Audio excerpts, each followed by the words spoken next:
ప్రభునందు ప్రియులైన మీకందరికీ యేసుక్రీస్తు ప్రభువారి నామములో శుభవందనాలు తెలియజేస్తూ ఉన్నాం.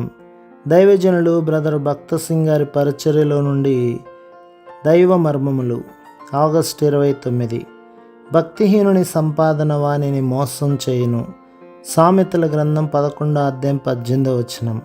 అధిపతులు దానియేలు మీద నేరము మోపి రాజు ఎదుట అతనిని నేరస్తునిగా కనుపరిచినప్పుడే రాజు తాను చేసిన పొరపాటును గుర్తెరిగెను, తాను మోసగింపబడినని గ్రహించెను. ఎట్టి ఆలోచన లేకుండా శాసనం మీద గుడ్డిగా సంతకం చేసెను. ఆఫీసులోని అధికారులు చాలాసార్లు ఇట్టి పొరపాటు ద్వారానే తొందరలో చిక్కుకొనెదరు. సంతకము పెట్టక మునుపు విషయమును జాగ్రత్తగా చదవరు. మనము చక్కగా చదివి అర్థం చేసుకొనక మునుపు ఏ పత్రిక మీద సంతకము చేయరాదు. దర్యావేషు మంచివాడైనప్పటికీ బుద్ధిహీనముగా ప్రవర్తించెను. మనము కూడా ఎన్నో పర్యాయములు మంచివారముగా ఉండుచు బుద్ధిహీనులము కావచ్చును.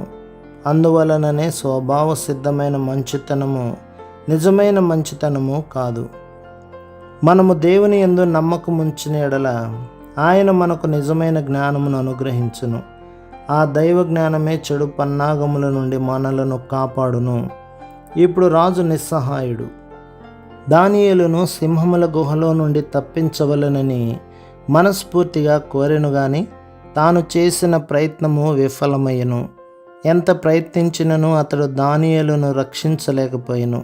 ఎందుకనగా తాను చేసిన శాసనం మీద అంతకు మునిపే సంతకం చేసి ఉండెను. అది మాదీయుల యొక్కయు పార్సీకుల యొక్కయు పద్ధతిని అనుసరించి స్థిరముగు శాసనము. అది మార్చబడుటకు వీలు లేదు. ఒకవేళ రాజు రద్దుపరచు ప్రయత్నించినను ఆ అధిపతులందరూ లేదు ఆ శాసనమును రద్దుపరచు వీలు లేదు, అది మాదీయుల యొక్కయు పార్సీకుల యొక్క పద్ధతి ప్రకారం స్థిరముగు శాసనం అని చెప్పి ఉండిరి. అప్పుడే రాజు ఈ మోసకరమైన మనుషులు యుక్తిగా తనను మోసగించరని తెలుసుకొనెను. అప్పుడు తన మాటకు తాను బద్ధుడు కావలసి వచ్చెను. ఇప్పుడు దానియేలును సింహపు గుహలో వేయమని తానే బంట్రోతులకు ఆజ్ఞ ఇవ్వవలసి వచ్చాను. దానియేలు గ్రంథం 6:16. అయితే రాజు దానియేలుతో, దానియేలు, నీవు అనుదినము సేవించుచున్న నీ దేవుడే నిన్ను రక్షించును అని చెప్పెను. దేవుని గూర్చిన అనుభవ జ్ఞానము రాజుకు లేకపోయినప్పటికీ ఒక సంగతి మాత్రం ఎరిగి ఉండెను.